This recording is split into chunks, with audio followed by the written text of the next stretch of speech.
Charize, thank you for joining me. Our second interview of this series. I'm curious for the audience that's watching. Could you tell them what it is you do here at Broker VA? Yeah, here in BrokerVA, I'm called the head VA, as we call it. So my main task here is to assist the VAs when it comes to income calculation, pre-qualification, and aside from that, I also maintain the other parts of the admin, like their attendance, checking their attendance, yeah, from time Important. to time, yeah, and also. When it comes to payroll and like disciplinary stuff. So we also have those even if we are working from home. Yep. And then what do the actual Broker VAs call you? They have a name for you. Yeah, they have a name for me. So most of them call me Miss Charize. Yeah. So they all call me Miss Miss Cha. Yeah. And where I don't know the answer to this question. Where did Miss Cha come from? When did you first start being called that? Usually with in the Philippines because when we express our respect to other people like older than us, we say sir or madam. But when it comes to talking or engaging with the people, they actually don't want that, right? So then if it's a guy and no one's ever called me Mr. Joel, but it's Mr. Yeah? If it's a guy, it's they always call them sir. Sir Joel. Yeah, That's right. yeah, That's Sir right. Joel. If Yeah. you can recall, others call you Sir Joel. Yeah, you have been one of the most reliable, consistent, level-headed people that I've ever worked with, and I mean that Wow, honestly. We might edit this out, and this might not even be part of the thank recording, you. so I'm saying this to you sincerely. You have been a very level-headed leader when things happen, or people have filed complaints, or people are gone, or we have to deal with situations. You do so in one of the most level-headed and professional manners of anybody I've ever met, regardless of whether they're in the Philippines or the U.S. And obviously, you've learned those skills somewhere. And I know that before Broker VA, you've managed a lot of people before. So I want to Mhm. get into your background, and I want the audience to know Yeah. who really leads the team in the Philippines and get to know you better. So let's start with this.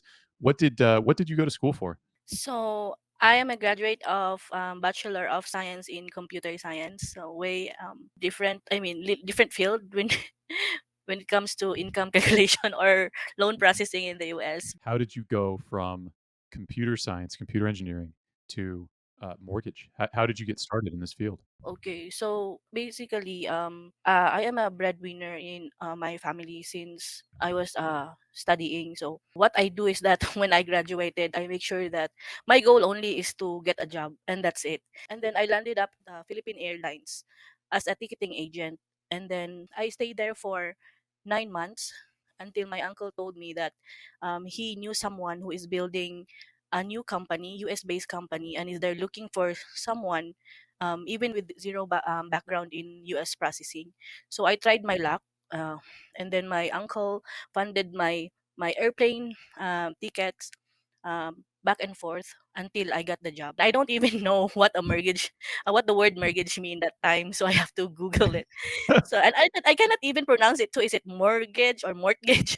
So yeah, so it's really new to me. The different numbers, like we are in a training room, like we're studying in a room, and then we were introduced to a different documents in mortgage. So it started in a 1003, 1008, and then bank statements, and then the different kinds of incomes, and then the disclosures. And then what they did that time was that every time we have a lesson, we also have exams. So every week we have exams, and um, at the second week or third, I think that's the third week, they have the like periodical exam where all the lessons that we've learned, we have to answer the questions, and based on that, they will, when your scores, they will assign you to a different department. So based on the result, I was assigned to the underwriting department. They literally printed the 1003 and give us an example, and then they want us to fill out the information like we are the borrower or the loan officer that is filling out the information for the borrowers. Mhm, And then we give us also a printed credit report example, and then mhm, we underline the, is it the SSN are correct, and then we write all the liabilities and mhm, compute the monthly liability and also the balances, and then mhm, compute the income, and then um, compute the DTI.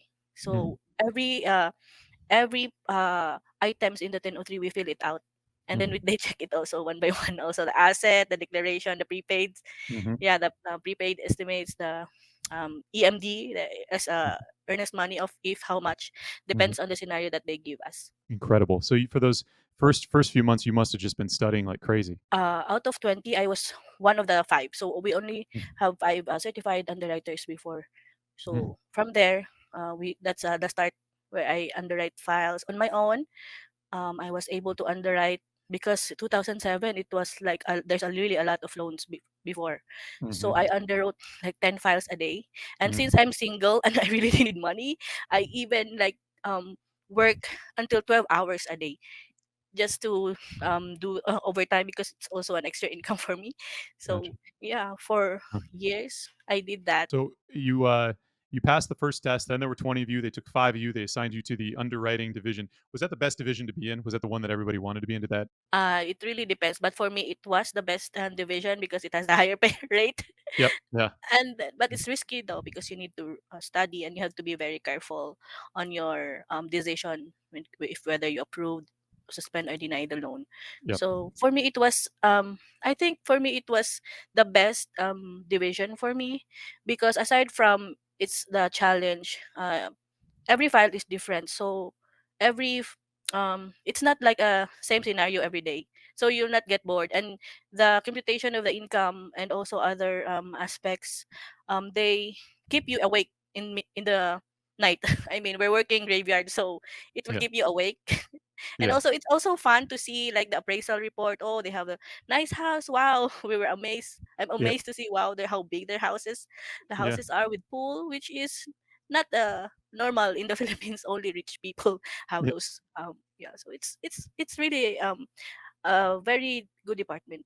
Yeah. That's so funny that you do that because when I would process files, I would get a file in, and the first thing I would do is I would Google the address and just look at the house. And I always wanted to Mm, see, okay, what does the house look like that I'm dealing with? And I know for you, you had to get the appraisal report to see all the photos, but now, it's a little bit different. Now you just Google the property, and yeah, I you would can see it. Google, yeah, you could just see it. So, and I would Google every single property that I processed, and sometimes you'd be processing, and you'd pull up, you'd put an address in, and it's just a huge, beautiful home. Yeah, And then you learn a little bit more about your borrowers. And just a couple times I found out I had some famous borrowers. I had some sports athletes. right.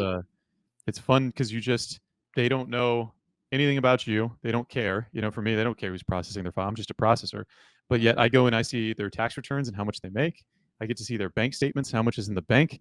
I get to Mm-hmm. just like know all this stuff about their life. And it's Yes, an interesting way to get to know a person is through their financial statements. yes, that's correct. You were an underwriter for a period of time, then you go into management. Tell us about what it was like to be a manager and how many people you managed. Okay, so I am after 5 years of underwriting, I was promoted to a manager, operations manager. So I handled the origination part of the cycle of the mortgage process or origination department.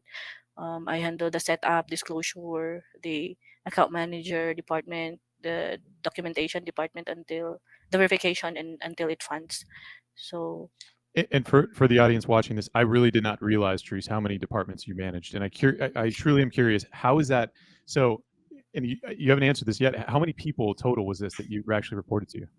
yeah, so there are a total of 60, the most, if I can remember, 60 people It's unbelievable. How for did you manage so many different divisions? So you have yeah. a lot of these are different roles. Did you know in all these roles, or like, could you Yeah, have when done I every single person's job yourself? so at first, of course, when they promoted me to the that position, I was also scared because Yeah. I think if I am in that position as a manager, I should know what each of the departments are doing. So what we did is that I sit down to each of their departments, not to know really exactly the detail on how they process that loan or how they disclose or how they do it, but to understand the what's they're doing. We're really at the floor. I mean, I want to be with them. I don't want to be excluded. Like I have a room on my own and do the meetings and everything like that. So I want to be with them in the floor so that whenever they have questions, I can easily answer their questions like that. Why do you think you got chosen with no leadership experience, going from an underwriter to managing 60 people? Why do you think they chose you? I think because I just think I realize, and as I go along, I've been in the industry for more than a decade. No, I like Sure. 15 years or more. Yep. So I am, and without any experience, I think it's just more on the attitude. And of course, it's not. It's a true feeling that you want them to be. okay with you, and not like they're not hesitant to reach out to you. Yeah, yeah, yeah. I think you do that very well. I mean, you're very approachable. I think a lot of people trust you, and I think you've done well. Obviously we're virtual now, so you can't actually go walk the floor and say hi to everybody. But I think people Yes. have an enormous amount of respect for you. And I mean, at Broker VA, do you check in with people on Slack like you Yes, would when you? I do every day, especially for those that even if they we don't hear something or news from their clients, I still do check them from time to time, how they're doing, how's everything. Mhm. So yeah, I do that. And when it comes to things like work attitude, you had actually said that to me the other day. You're like, "Hey, one of the most important things is work attitude." How can you tell whether somebody has a good work attitude or not? Yeah, so sometimes you can feel, I don't know how to explain it, but Yeah. sometimes I can sense they're good in their work attitude. So, but if you ask them when it comes to how, if they're like, for example, if they're breadwinners, so sometimes it's more on they're responsible people. Like if they're breadwinner and they're the ones who are making for their family. And Yeah. then you also ask how long they are when it comes to their previous job, because that would, the longevity, that would also tell you the how well they perform. Yeah, yeah, that's a good point. And then sometimes we get people that we thought had a good work attitude, Yeah. and then we find out that they don't. But we give them multiple chances. I think there's a broker VA that I'm thinking of in particular who had multiple chances, and we gave her a third chance. And then on Mm, the third try, client's been very happy. We never hear from them anymore. They yeah. just are on their way. Tell everyone about what a client improvement plan is, and tell them what we're trying honestly, and a client improvement plan sounds like a corporate thing, right? A client where I Yeah. came from, client improvement plan is like a client improvement plan, and it's a fake thing. But Mm-hmm. tell the audience what we do with our client improvement plans to actually try to make it so that everyone is getting what they want, Mm. So yeah, basically it's not a perfect world where we assign a VA and then they like it that every now and then right? there are some expectations that they want, but sometimes VAs also have other expectations we don't meet, that doesn't meet. So what we do with the client improvement plan is that since we have like a monthly meeting with our client, we so the monthly meeting, that's the venue for us to talk about the performance of our VAs and how are they doing, and if ever they have questions or if ever they have feedback. And from there, if they have something that they want us to improve, we positively accept that, and then we talk to the our VAs that um, we explained it to them that our client is expecting us to be like this and that. So is it something that you can do? It seems like it's something that is like, oh my god, I'm in a client improvement plan, but we make sure that our VA feels that we are here for them, we help them to improve and also meet the client's expectation or needs. Yeah, yeah. For the audience watching this, we truly so client improvement we go CIP. CIPC is client improvement plan for the client. CIPCI is client improvement plan internally, where we're identifying that they might need some help before the client even identifies that they need some help. Right? There's two different buckets. And what I will tell everybody that's still watching this with us today is the client improvement plan has actually worked in a high percentage of time. So a loan officer will come to us, they hire a VA. Charize is right. In a perfect world, everything would work out just fine the first time with no help needed. But a lot of times, from time to time, we do need to step in and help, and we do. We actually will identify issues and gaps of knowledge. You might have a processor that is an end-to-end processor, except they didn't do disclosures. There was a team that did disclosures for them, and so they don't know their fees very well, and they're kind of messing up and taking a while.